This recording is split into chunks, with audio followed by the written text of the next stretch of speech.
So let's jump in for this one, how to install Linux Bash on Windows. Actually, I'm not really familiar with this. I just found this a guide from, of course, internet. I've searched it earlier. This is not actually my article. We just randomly pick this one because there's an easy way, so we want it easy, right? So let's start it from here. Let's see. We are learning together here. So in case not familiar, so this okay, so Bash runs on Windows 10 natively as part of, so this is a subsystem for Linux. Okay, so that means you don't need any emulators or whatsoever. So let's go ahead and start. Okay, so since I already have this one installed in my own PC earlier last year, I believe, and I forgot it already. So we are maybe I'm just assuming maybe there's some changes and whatsoever, and I don't want to mess it up on my own desktop. So I've run an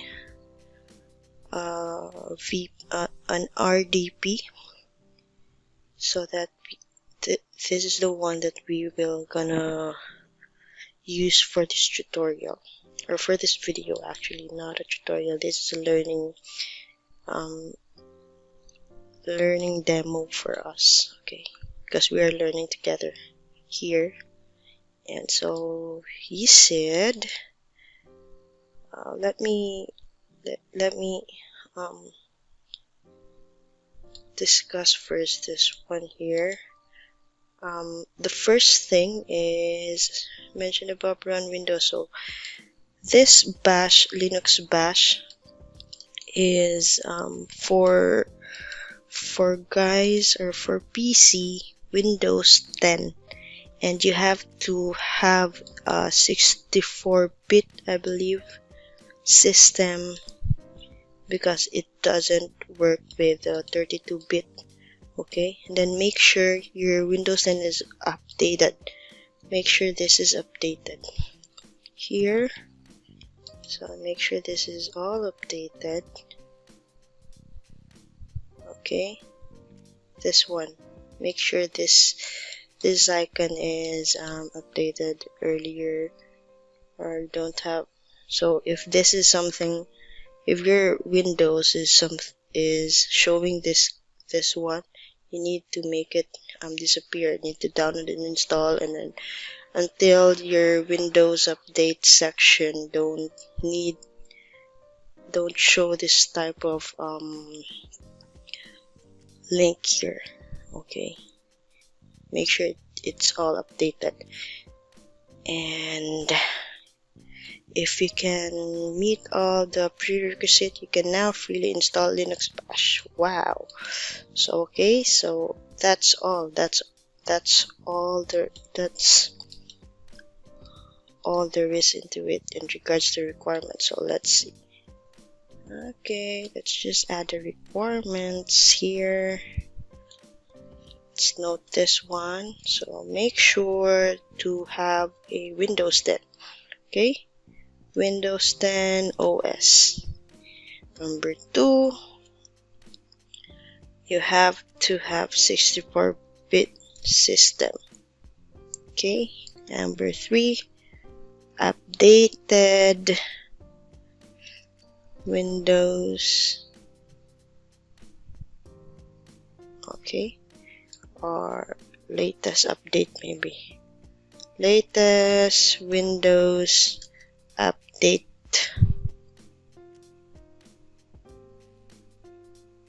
System.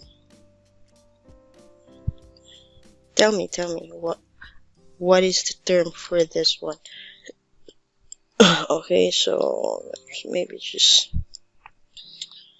I'm quite lazy.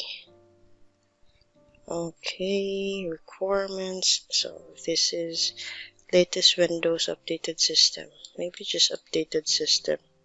The blog said you go to settings. Okay, go back here, go to update security. For developers, make sure it's updated. So it's here, update and security. Maybe let's just update it first. Okay, we'll post this video, and once it's updated, we will resume this video. So I believe it's already updated. Then let's go back to our article settings. So it wants us to go to the settings. Let's a few moments later. Settings. Oops. And update security. Update security. Hopefully it's still here. No, update. Maybe this one. Update security.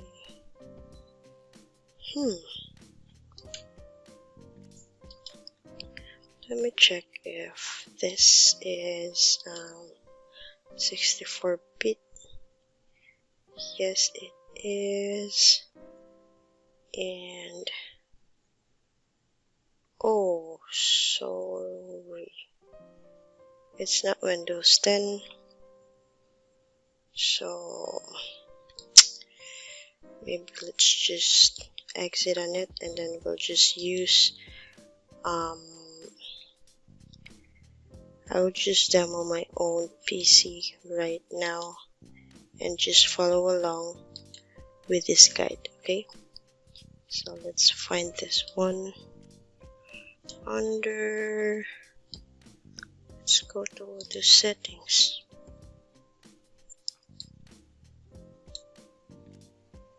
And develop update security here, and then for developers here, and then use developer features. Oh, maybe this one, the developer mode. Maybe this is disabled in default, and then you just have to enable it. And then okay, yeah, it's correct. In the message box, click yes to turn on developer mode. So they're saying that this is disabled, and then you enable it, and then this one, yes. Okay, so once that's done, oh, here's the screenshot, by the way. And restart your computer. Once restarted, go to control panel, here. Now programs. So let's find the programs.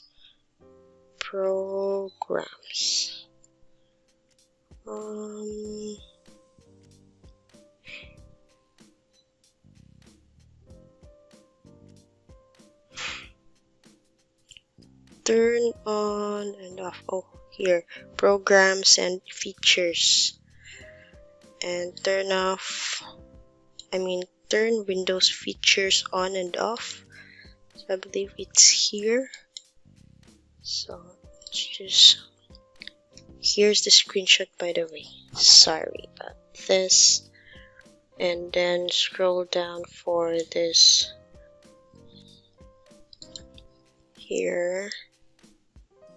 Just like in the screenshot. Let's go to Windows, Windows Subsystem, Windows. So here, so by default it's probably disabled, and since my machine is already enabled or configured to using Linux Bash, then this is why it's already enabled on my end. So for you, if you're not yet using the Linux Bash, then just enable this one, check, and then once the components are installed on your computer, restart once. Okay, and click OK, and it will probably install something like that. And once, so restart once again, then just restart your computer, and then you can finally enable this feature. Just follow the instructions. Okay, so to enable it, then you should be able to already search it here. Okay, after you restarted your machine, your local computer, and then just enter, and excuse me, in the command prompt type Y. So I believe this is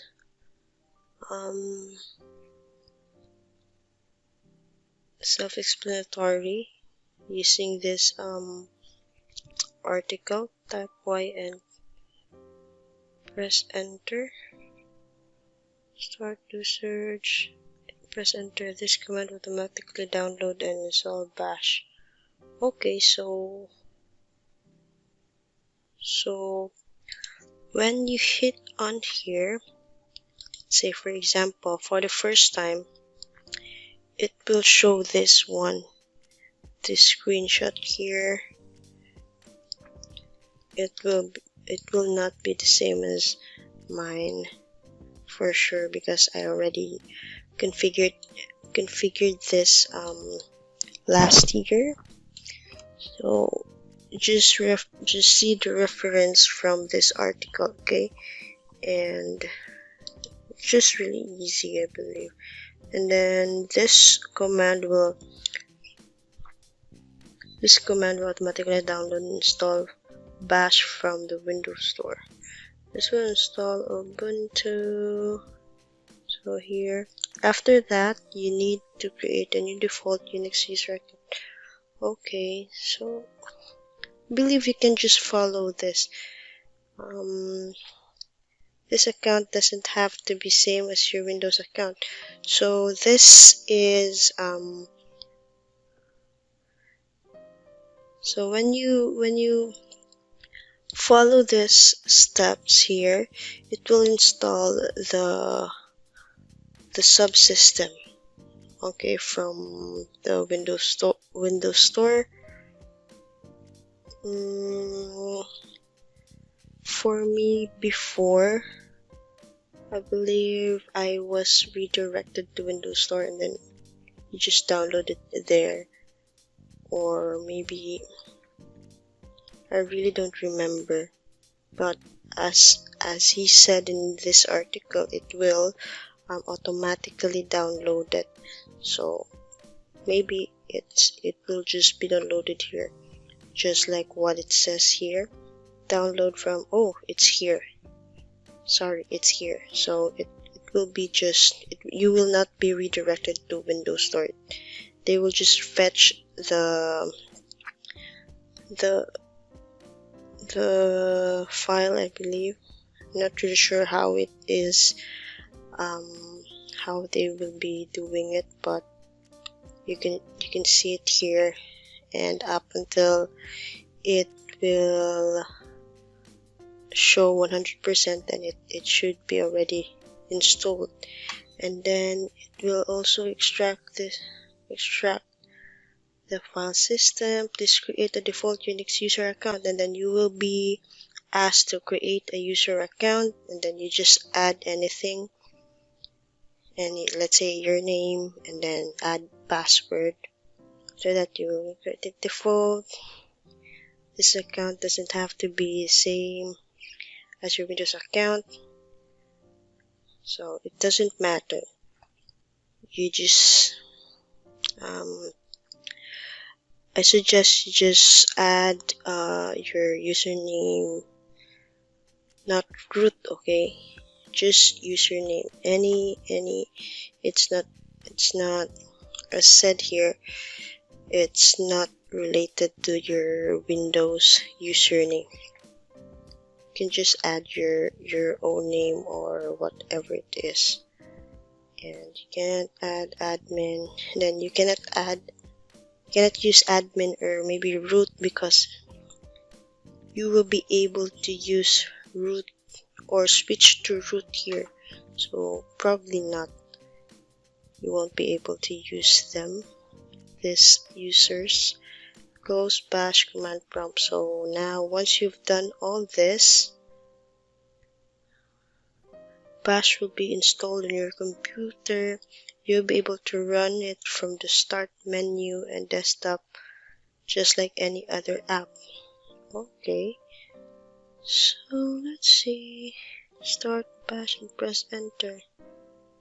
Start to do command prompt. Type Y. Okay, so you must tell you that you won't be able to perform all actions, access all features of bash for Windows 10. Unlike original bash for Linux, the Linux subsystem for Linux can't run graphical apps. Developers can use it as a text-based tool. Okay, I suggest guys you just you read all of this. I think that's pretty much it.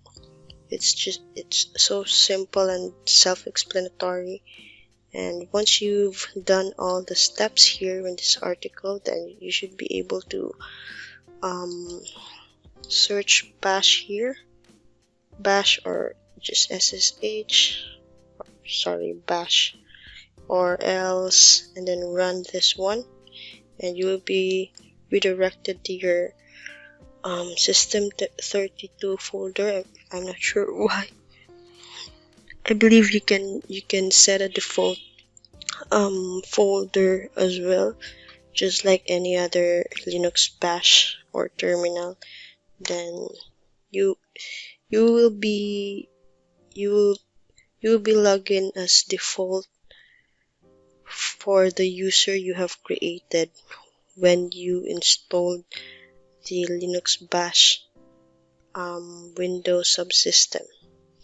And you can also do this, you can switch to root,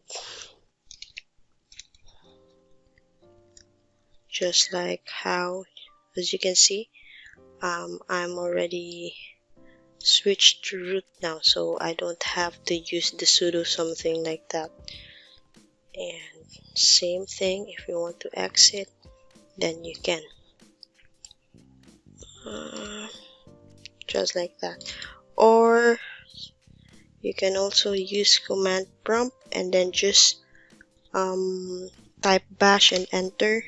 Then you will be able to use your command prompt just like a terminal on Linux distribution OS.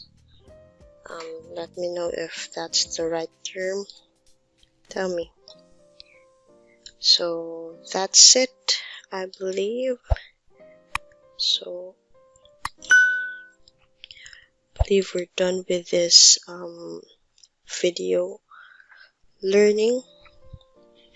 Thank you guys for learning with me, and see you in the next one.